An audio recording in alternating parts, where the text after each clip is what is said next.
Hello, everyone. Welcome to the Practical Joy Book Club. I am so happy you're here.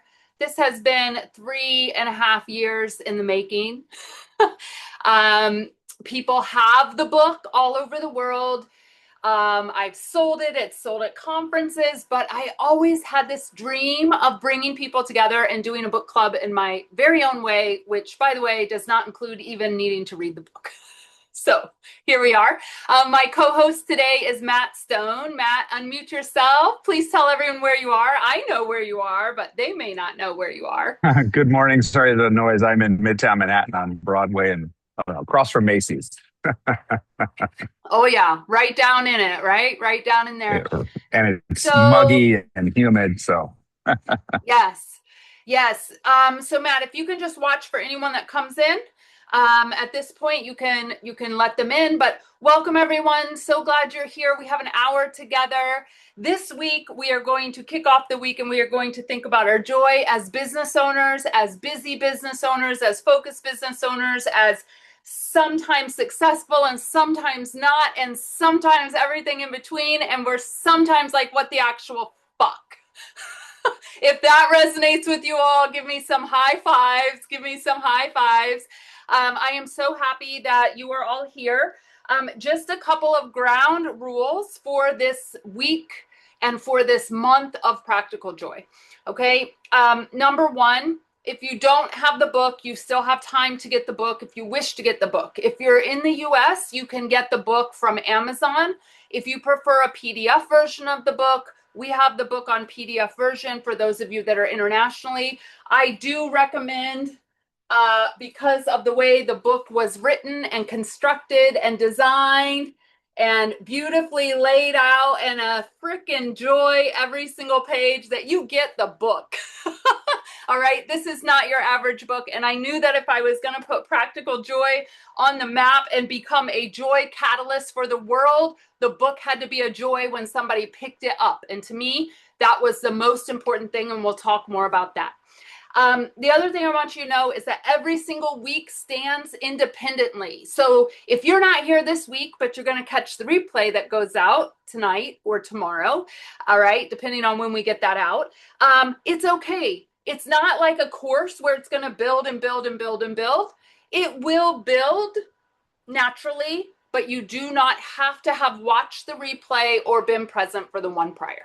Okay, so if something comes up, if your joy takes you to the ocean on an impromptu trip, or somebody emailed me and said, Shannon, I am going to spend this hour with my daughter before she goes to kindergarten tomorrow, just me and mommy time, and I will catch the replay. And I gave her high fives across email. All right, so there's no right or wrong way to do this. You do not have to have the book to participate. We will reference the book, and I've got some really fun things lined up for you over the course of this month. My co-host today is Matt Stone. Matt, go ahead and introduce yourself. Matt and I also have a collaboration coming up that we can share more about, actually, since he's my co-host today. That's good to be with you. Can you hear me well? Is it too noisy? I don't know. We can hear you. Well, now you muted yourself. So now we can't hear you. My fingers were flying there. It's really good to be with everybody. I got this book, I don't know, has it been a couple of years ago? And I read through it, but I didn't write in it. Now I'm like, ready to dirty up the pages. So I'm with the bigger stage. I help founders humanize their stories to reach broader audiences and scale their businesses through recorded conversations, through interviews that help reveal themselves and their best stories to themselves. And then they can hone those to connect with people at a human level, whatever it is that they sell on screen or on stage. Excited to partner with Shannon on this and other projects coming up to help people to close what Shannon's calling the recognition gap, which I really identify with, that where you're at now doesn't match what the market sees, and there's a lot of work into making that pivot. So I'm here to be of service and to also fully participate. Good to be here. Thanks, Shannon.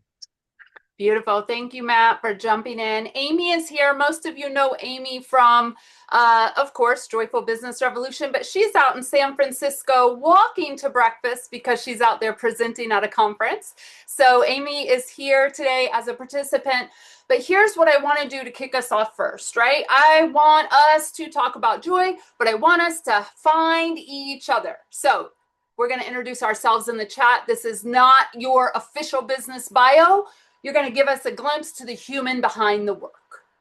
Okay, the human behind the work. All right, so in the chat, your name and where you're dialing in from, one thing that's currently bringing you joy, and your primary social link so we can keep the joy going after today. All right, so while you're getting that ready, I'll go first. My name is M. Shannon Hernandez. For those of you that are new to me, you can call me Shannon. All right. I live in Valencia, Spain, going on 8 months now. I can't believe it. My joy is nature and the outdoors. And you can find me on LinkedIn. So give you a couple minutes to type into the chat. One of the things we always do here at Joyful Business Revolution is prioritize time to connect, because your network makes up your net worth. So we need to be prioritizing time to connect with people. And I want you all to be able to do that here. Karen, it's so good to see you, my friend. Oh my God, I hope I get to see you in person again soon and hug you. Love it, love it, love it. All right, dogs are bringing you joy, kids, the pool because it's so dang hot. All right, Liz, it's so good to see you. Oh my God. Y'all, Liz does this outfits of the week, and she lays them on her floor and she styles them, and I look at her Instagram every week and it's like, oh wow, look what she did with the outfits this week. She's super fun to follow. Scuba diving instructor. Marie, I didn't know that. How did I not know that? How do you keep these things so in secret? I do not understand. Okay. All right. So every single week, we have 5 weeks together. We are going to be doing a signature activity of the week. Okay, we are going to embody joy. We are going to explore it. We are going to see when it whizzes past us and when we don't notice it. And we are going to figure out how we can be more present as people, humans, first and always. Okay, and then how could we be more present and alive with ourselves and our business? And so there were many forms this book club could have taken. I've decided the first iteration, because there will be many more, is for business owners who want to tap into their creativity and aliveness deeper and create from that place. So I'd like to kind of just have everyone put both feet on the floor, take a couple of deep breaths today. Close your eyes if you want to. Let's get present to ourselves and to our surrounding.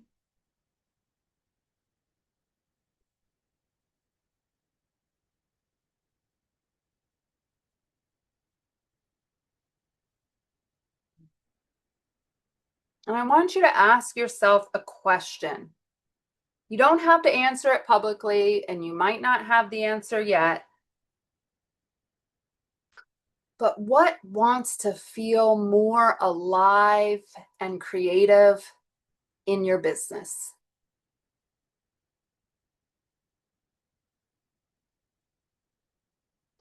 Maybe it's an idea you've been putting on the back burner, like I did for 3.5 years for this book club. Maybe it's an idea that's just popping up and you're getting little piece here and a little piece here, and you're not sure how to put it together yet.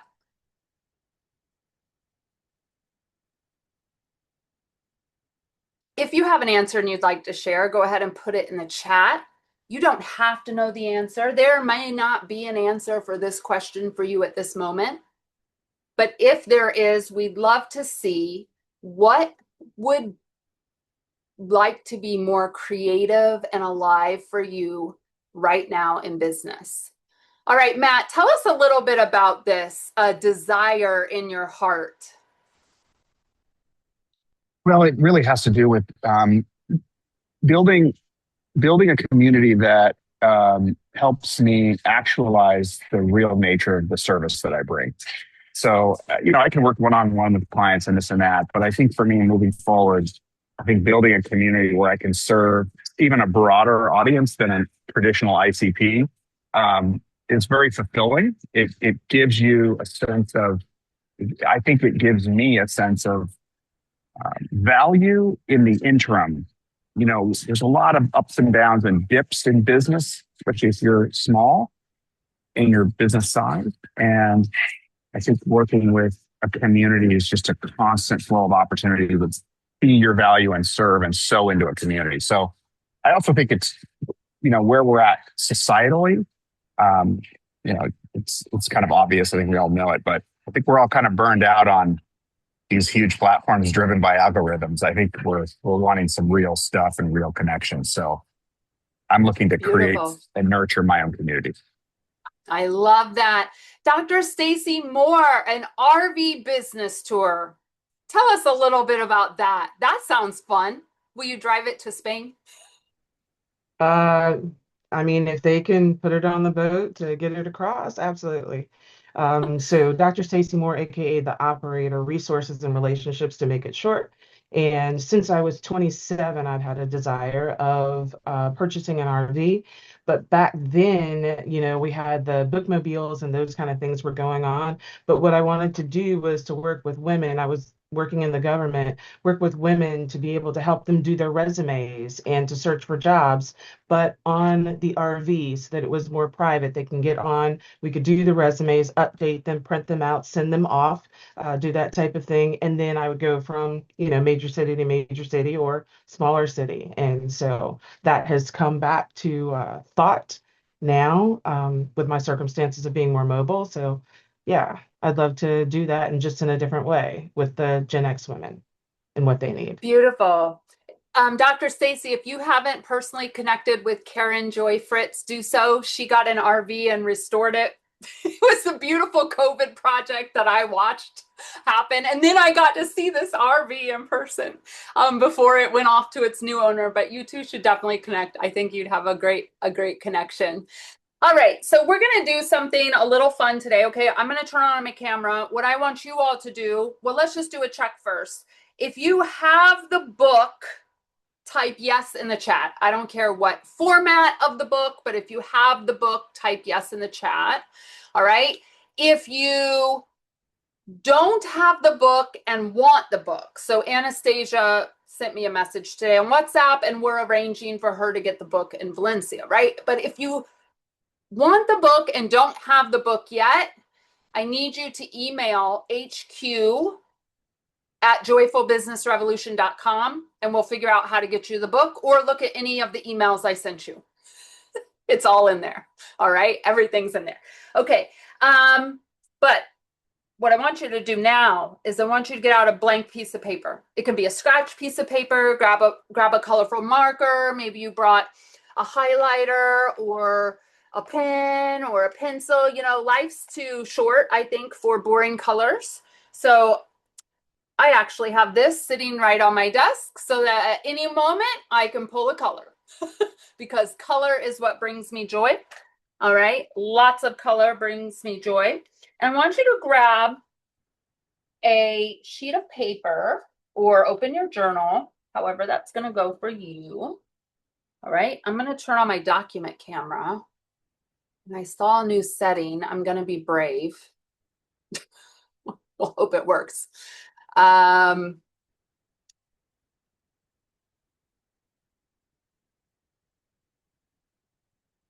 Well, I don't know what that means. Okay, let's see here.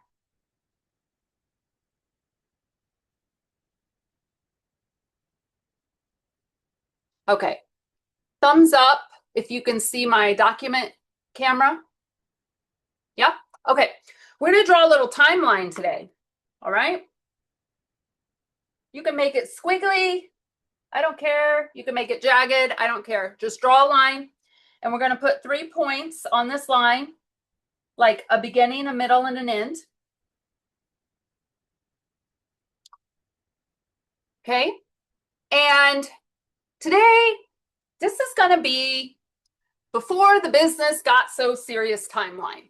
That's what this is going to be. Okay. So you might even label it this because you might come back to it, or it might spark something and you'll want to remember what this was about. Before business got so serious timeline. Okay, now if you're one of my outliers and you're someone who's saying, oh, I'm not serious, I just have fun all the time. Okay, good, but you're here for a reason. The copy got you and there's more room for joy. Okay, I actually turned down a client about 3 months ago because she told me on the sales call there was no way she could ever experience more joy. She had reached her capacity and it was of zero desire to her.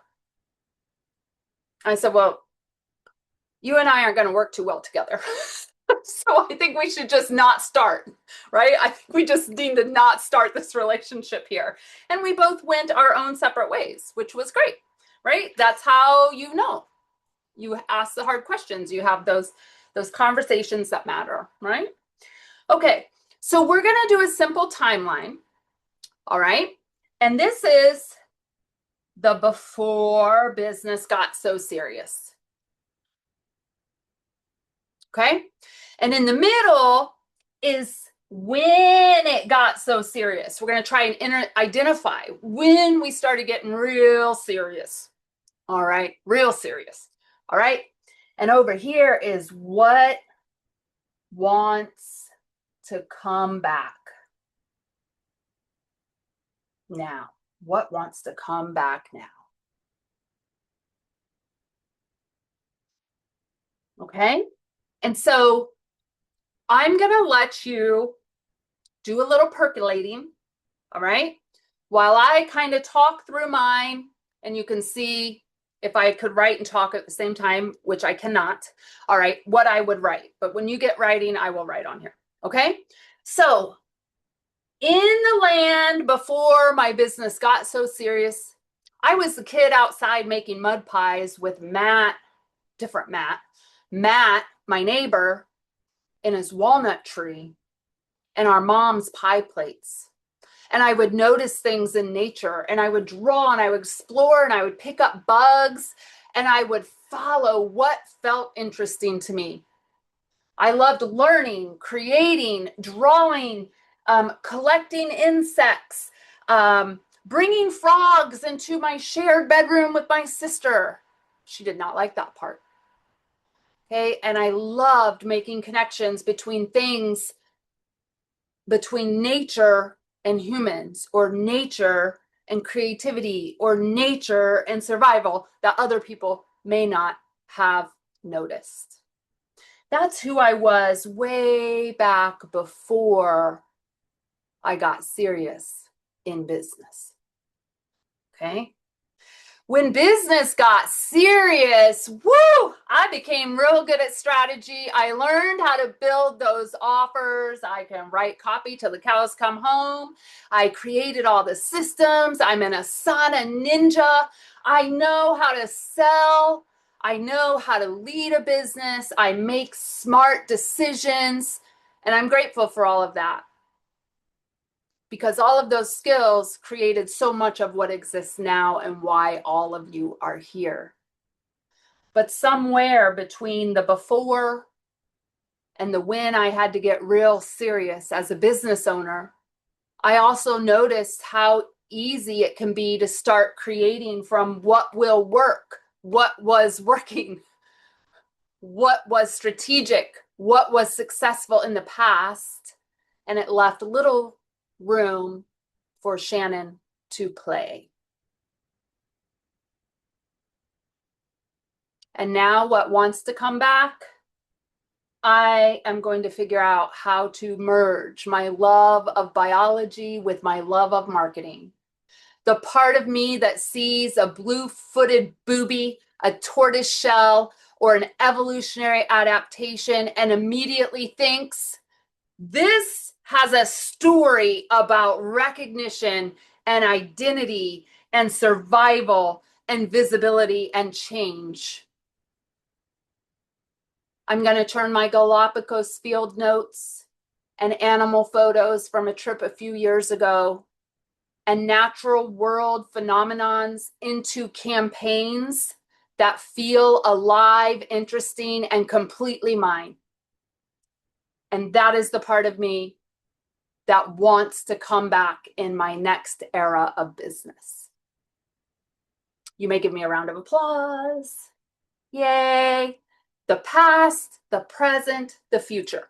All right, that was a great example. I'm going to put for my visual learners and those who want to see things in a different way, I'm going to put the little prompts. We're going to give you about 7 minutes. Go ahead and dream. Who were you before your business got serious? What happened when the business got serious? And what wants to come back and be more alive now?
All right, couple more minutes. We're gonna zoom into a room. Matt, let's actually do, well, if you can, rooms of three, okay? That way, if somebody's run to the bathroom or taking care of a child or whatever, somebody's not left without a partner. All right. And Are you you're going going in a to, room too? no, I don't need, well, yeah, send me in a room. Actually, wait. No, leave me in this room for the sake of controlling the recording. These are the questions no one ever has to ask me. Thanks, Matt. Thanks for keeping me on my joyful toes. Okay, we're gonna go talk. Oh my God, we're gonna go meet somebody. We're gonna go talk to a human. We're gonna share what's in our heart. We're gonna talk about, we're gonna listen to where they were before. They're gonna paint this little story for you when things got serious. And they should actually make that face just like that. When things got serious. Okay, and then what is wanting to come back? What is wanting to be birthed? What is wanting to become alive? Okay. We're going to have 3 minutes per person. Okay. And the person with the shortest hair in the room is going to be the timekeeper. And your job is to tell someone if their 3 minutes is up. Okay. If you go through your story in 2 minutes, people can ask you questions, help you get more clear. All right. All right. We're going to zoom out into rooms. We're going to come back. Please go share your heart and your joy with your Zoom room today. All right. It should be good to go. Some people will be in rooms of two, just so you know.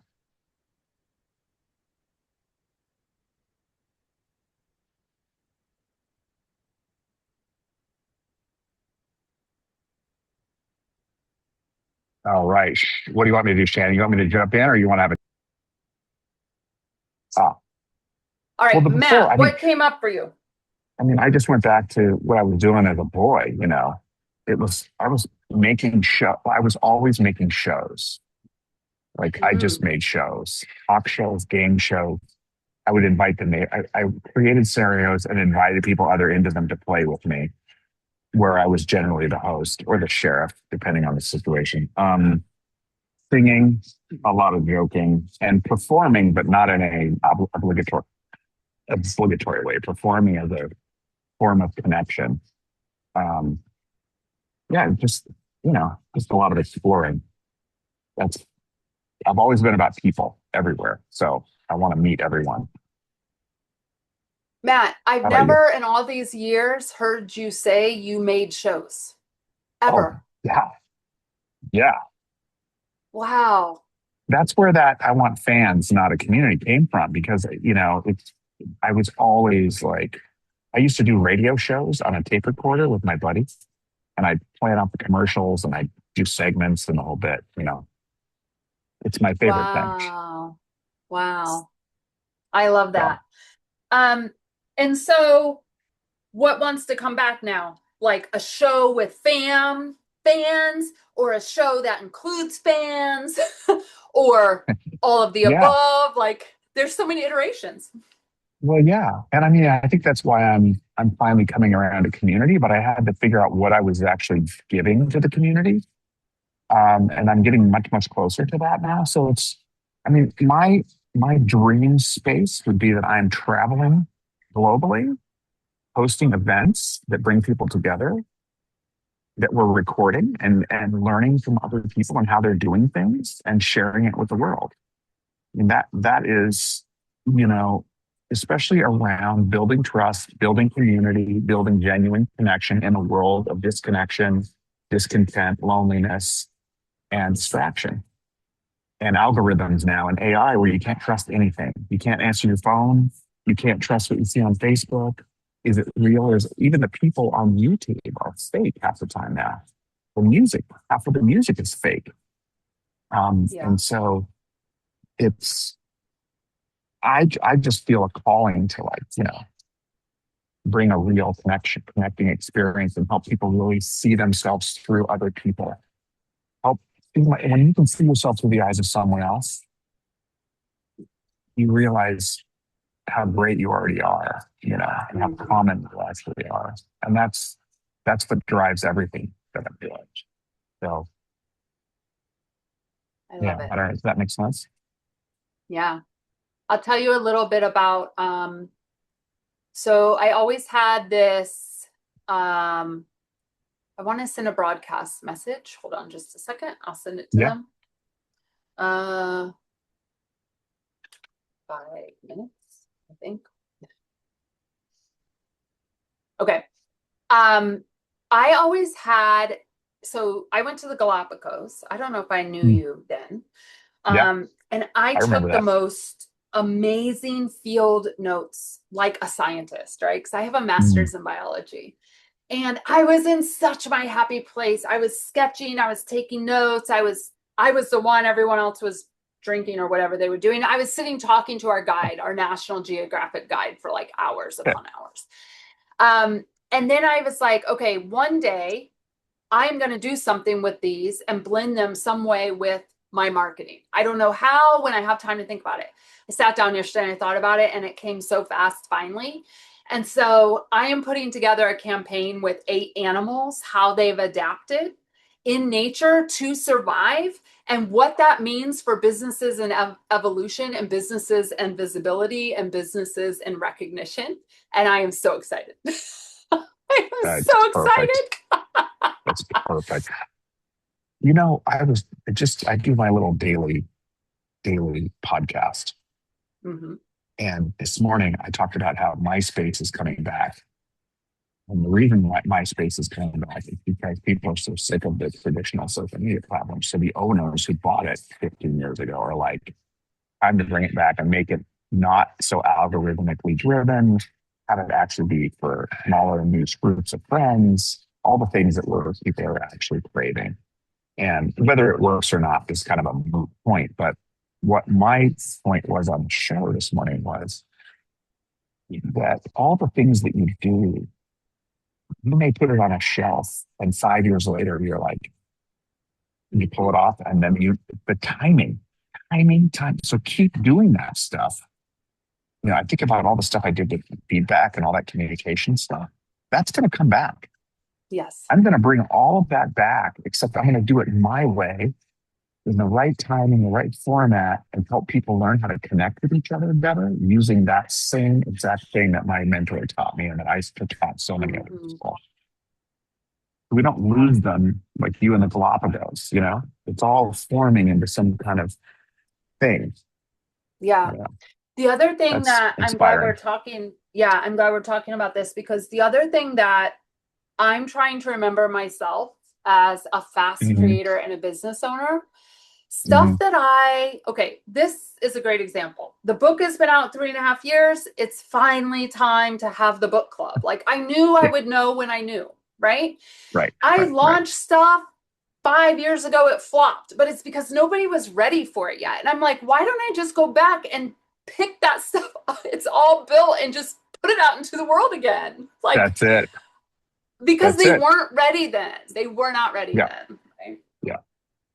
That's right. And sometimes it's because maybe to your point, it could be in some ways because the community that you built has changed too. And you've built a community that's more ready for it. Or so sometimes it's the market, sometimes it's who we're around. Yeah. Um, but I just love the idea that none of it goes to waste if you choose not to waste it. Yeah. What Yeah. what else I- came up for you? Um, Yeah. well, I don't know if I can pull it. I mean, I could probably pull it off. I need to wrap my brain around it. The simple thing, which is still a very creative thing, right? Doesn't have to be complex, is to Hmm. take this blue-footed booby, which has feet just like the color of my nails, and I love that color do too. things, do my little my email or my social media post or whatever it is with it. That's one version. But then I was just thinking, gosh, what if I actually did like a sketch and it was like field notes, like as if it was for my notebook, and that was also included as like the Right. auxiliary thing that people could look at as well, because I think that also brings my love of sketching in nature and watercolor and all of that into the mix as well. Love it. So Love it. okay, let's go ahead and bring these people back. I'll close the room. Okay, you're taking care of that. Okay. I know Thank you, how to Shannon. do some of it. You're welcome. That was great. I just don't know how to do all of it. No, I'm glad to be of service. Thank Plus, you for we're your practicing help. for our thing, kind of getting warmed up. Absolutely.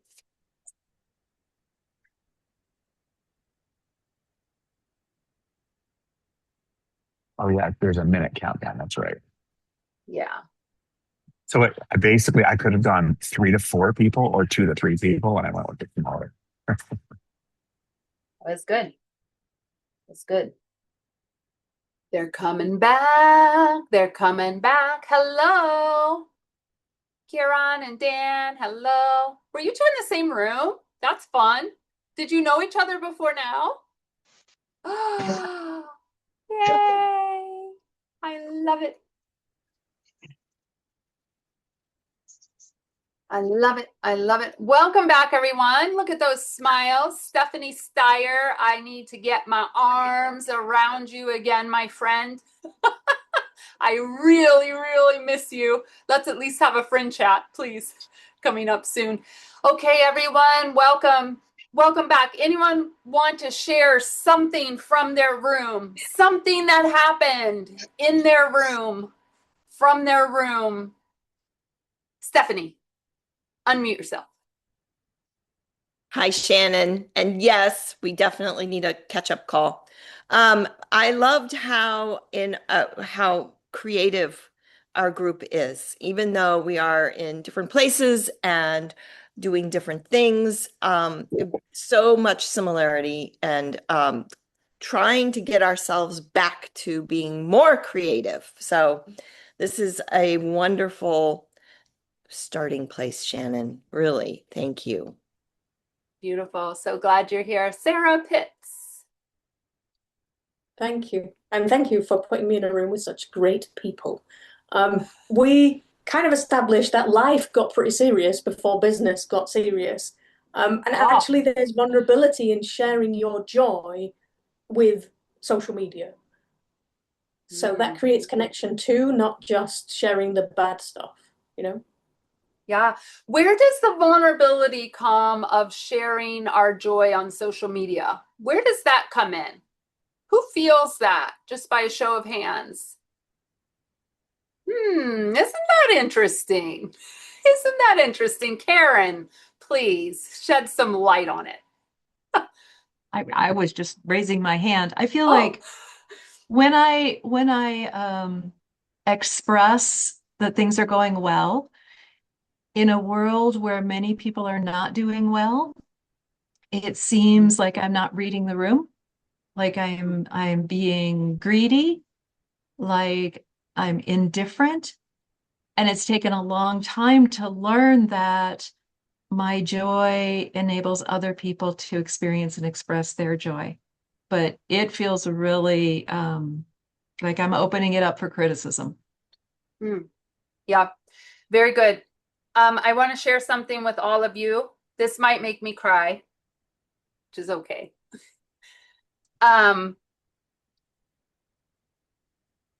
Before I wrote this book, I had a curious question.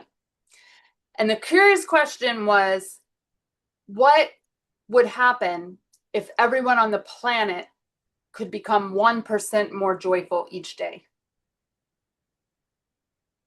What would happen to the world? That question didn't leave me. And it is a lot of the reason why I call this my legacy work. And I haven't led with that message to date. However, that conviction and commitment and curious question of what would it be like if everyone on the planet became 1% tuned in more to their joy every single day is what keeps me going and keeps me sharing my joy. Because at the end of the day, yeah, my joy is for me, but also, y'all, joy is freaking contagious. Like fear, like scarcity, like pain, like bad news. So you get to choose. Are you going to share your joy to create that ripple effect of joy? I think we need to. Or are you going to keep it because you're not scared? You don't want to be that person who does experience joy when there is so much suffering. And I am not discounting suffering. I have suffered in a lot of ways, right? You all have suffered in a lot of ways. And one of the reasons I wrote this book is because, and if you get into it and you read it, joy and grief, I know extreme joy because I know extreme grief. And I know extreme grief because I know extreme joy. And I would not know either of those if they didn't exist together.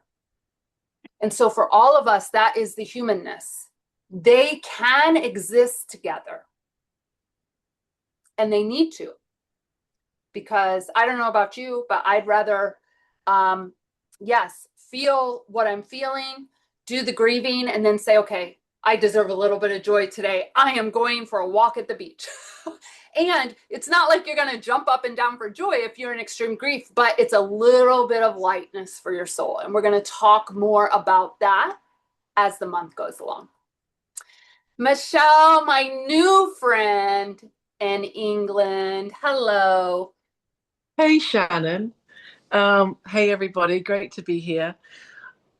I think what came up for me is that it's just very easy for me as a person who wants to please people, that in the same way that when I went to art school, I'm an artist. I went to art school, I started making art that more or less people wanted, my tutors wanted to be to make. It's in the same way, it's just easy for me to fall, as an entrepreneur, to fall into the whole of doing what everyone else says I should be doing, and somehow staying really true to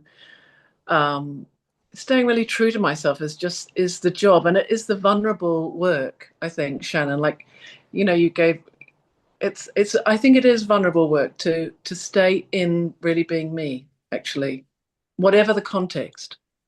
Yes, it's vulnerable work. It's important work. And I would then say all important work is vulnerable work. Right? All important work is vulnerable work. Otherwise, it wouldn't feel vulnerable, right? So we have to be more human. We have to have that humanness in us. And I am going to ask that at one point this week, you all share some joy somewhere. Doesn't have to be on social media. Share some joy with your neighbors. Share some joy with a stranger in the line for coffee. Share some joy with, maybe a less unfortunate, unhomed, homeless. There's a lot of names we're supposed to be using these days. Person on the street, right? Share some joy. It's a very simple thing to do. Okay? All right. Here's what I would like to do next. You were all sent a scavenger hunt PDF. Okay? If you don't have it, it's okay. It'll come out with the replay email. And I could put it in the chat, but I'm not that technically savvy. So for now, what we're going to do is I want to show you, this is going to be what I call our anchor. We're going to come back to this over the course of this book club. Okay. And really what I wanted this to be when I designed it 3.5 years ago was a Joy Scavenger Hunt, where as you read the book, and as you know, it's a pretty short book. All right. As you read the book, you are taking notes. You are filling in your main theme here. Okay. You are going through, next week, we're going to talk about your lifestyle values. Okay. But you're kind of like following this little map and doing this little scavenger hunt. And at the end, you have a beautiful treasure map of your own joy. How's that sound? Okay. I want you all to to use this. If you don't have it, I will send it in the replay email, or you can look at any of the emails that came. It is there for you to download. All right. And the other I thing just threw it in the chat, Shannon. Okay, thank you. Thank you. The other thing I want everyone to think about is a tiny joy practice for the week. All right, a tiny joy practice for the week, right? Maybe you're going to try something new. This week, I just signed up to go, thank God, somewhere where it's going to be 23 degrees Celsius. I don't even know what that is in Fahrenheit, but it is not 40. And I am going to the caves on Sunday, and I am going to get in this little boat, and I'm going to go through these caves on this very cold river, and I cannot wait. It is not normally what I do, but wow, 23 degrees is what sold me on that whole trip. It's like, I want 23 degrees Celsius. However that is, that's where I'm going. All right. That's going to be my little joy this week. Okay. Another way to think about a little joy is something simple, doable, and directly connected to your joy. Something where you create or you make a decision from being fully present and not pressure, but you use your curiosity to drive that. Okay, you use your curiosity to drive that. Okay, so you don't have any questions or comments. We've got a few minutes. There's a couple things I want to wrap up with at the end, but any questions or comments, something that surfaced for you that you'd like to share, or something you heard that sparked a new idea, a new way of being. I see the chat coming along. Okay, Tobin.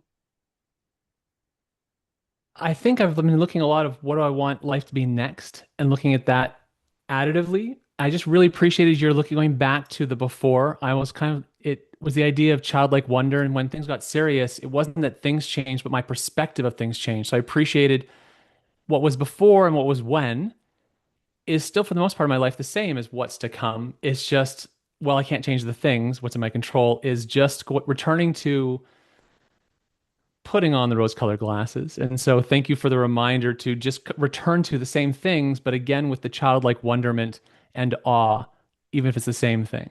So that was a big takeaway. So thank you. I love childlike wonder. I love it.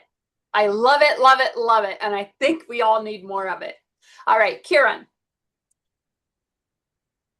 So when you were talking about joy and fear, what came up for me is a question. Why does it always appear so much easier to choose fear? Do you want the scientific reason? Because there is one. Sure. Yeah. So as humans, as a human species, our brains were designed for survival. Back in the day, we had to like hunt our food and try not to get chased by the buffalo and not like break a leg walking down a mountain with no shoes, you know, looking for our next meal. And so the brain's job, and it still is the brain's job, okay, is to keep us safe. That is the full function of like the nervous system of the brain. It is to keep us safe.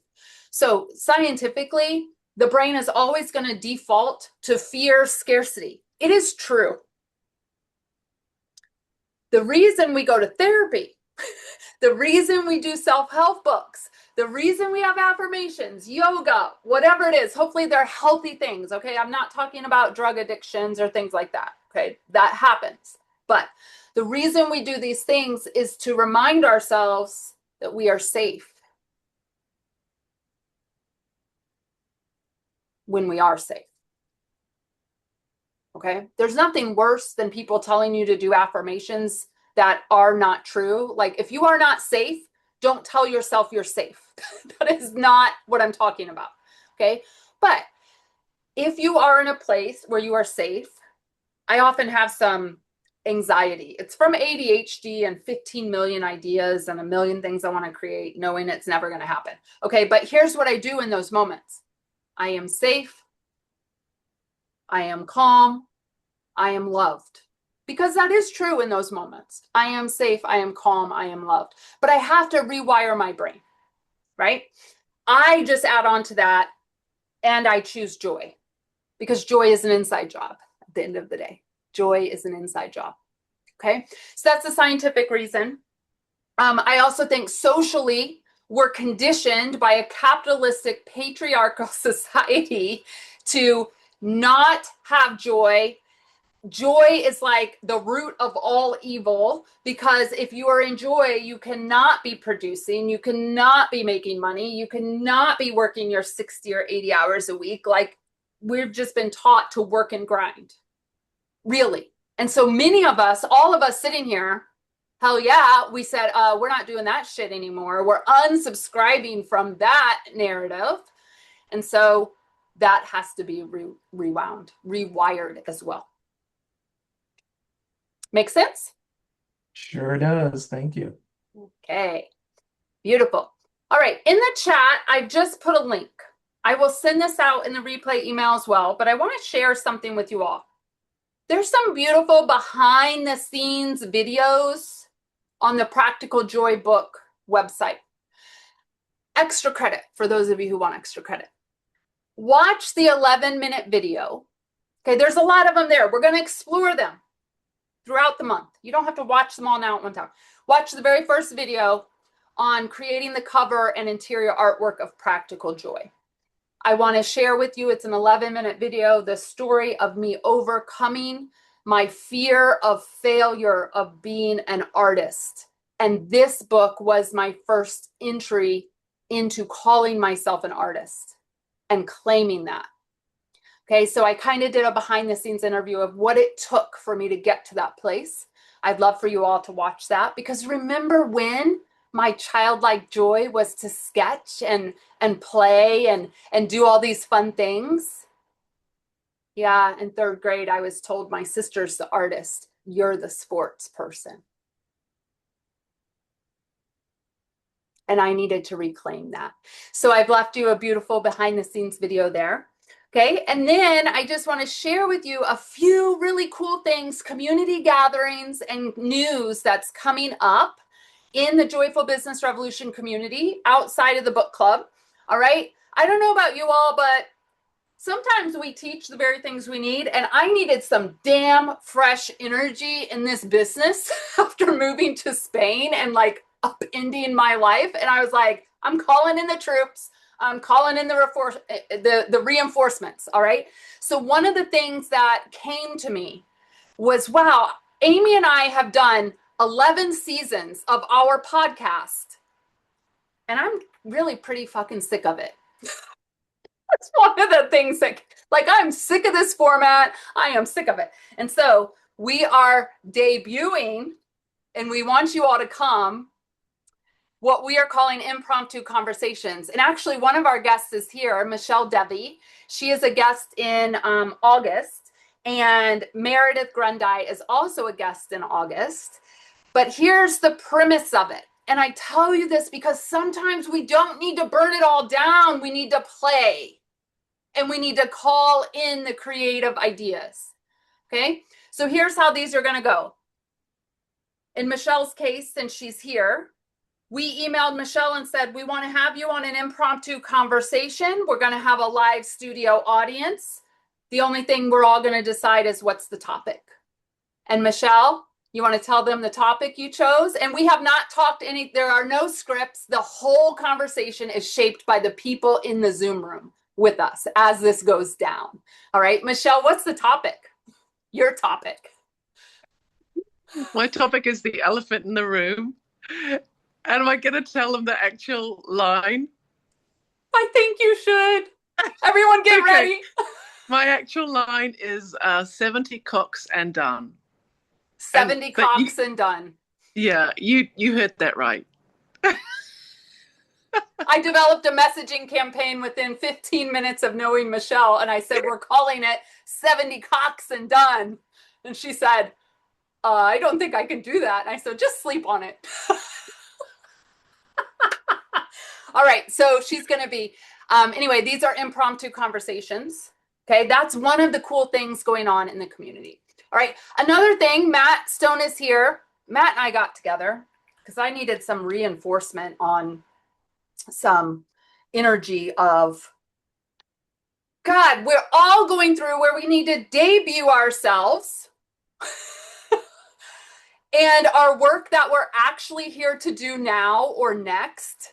Matt, tell them a little bit about our free sessions coming up next week. Debut you.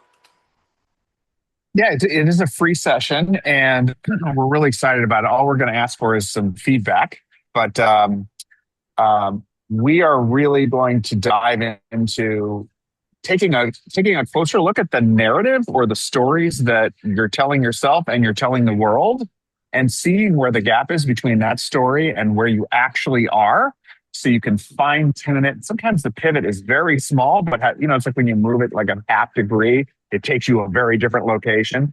And the same is true for the stories that I always like to say, the story I'm telling myself first. That's the one I've really got to look at. And then what am I, how is it landing out there? It may not be landing the way that you even want it to or know that it is. And I don't think we're immune to that either. So I think all of us are in this, and I think we need each other to see where our message is landing. And we're going to just have a ball exploring that and developing a new story for a new era. Did I get it, Shannon? How'd that go? Oh my God, the messaging is great, Matt. Thank you. Thank you for representing it so well. Matt GPT right there, people. Yeah. Matt GPT. And then I'm going to close with a fun, actually, frickin' story about me and Matt walking along the Hudson River and GPT when I was just at my wit's end. But before I do that, let me tell you all, Valencia CEO Planning Days, October 19 through 21, we have 3 spots left. Okay, this is for those of you who want to look at your business with super freaking smart people in a room, but also look at your business while we look at amazing structures, or we go into there's a million things here. We go into a market and we gather our food for our beach picnic and we do our work on the beach, right? We are not sitting in conference rooms. All right. We are not doing that. We are out on location, and we've got 3 spots left, and I'm super excited. So if that's interesting to you, you can check it out. All right. I'm going to close out with a beautiful story. Maybe Matt can help me remember. I was walking along the Hudson River with Matt. We used to do walks. Matt actually was introduced to me by a mutual friend, and we found out we lived less than a mile from each other. And we would get together then and we would walk probably once every week or 2 weeks. And ChatGPT had hit the scene, or AI, whatever, didn't matter, all of it hit the scene, and my business tanked. It tanked because everyone thought I can get marketing strategy from AI, or I can get messaging from AI. Thank God people have come to their senses, come back around, but it was not a good one. And so we're walking along. I'm furious. I'm crying. I'm pissed off. I've got like people to pay and a team and like a freaking mortgage that was $5,500 a month. And Matt and I said, you know what? We should come up with a stamp. Do you remember this, Matt? You want to tell the rest of the story? It's a little hazy. I think we said we should come up with a stamp that's certified, AI free, messaging. Certified GPT free, like GMO free. We're doing certified GPT free. And that was that moment of joy in a very dark time. And I share that with you because you can still find these moments of levity, of joy, even though we may not feel it in the moment, and there may be other things going on. And so I'm encouraging you to keep that with you this week. I'm encouraging you all to hit those 3 buttons on the chat so you can get people's connections and you can continue the connections afterwards. All right, download the chat, and we will see you next week for week 2 of Practical Joy. Sending you all lots of love. Adios, everyone.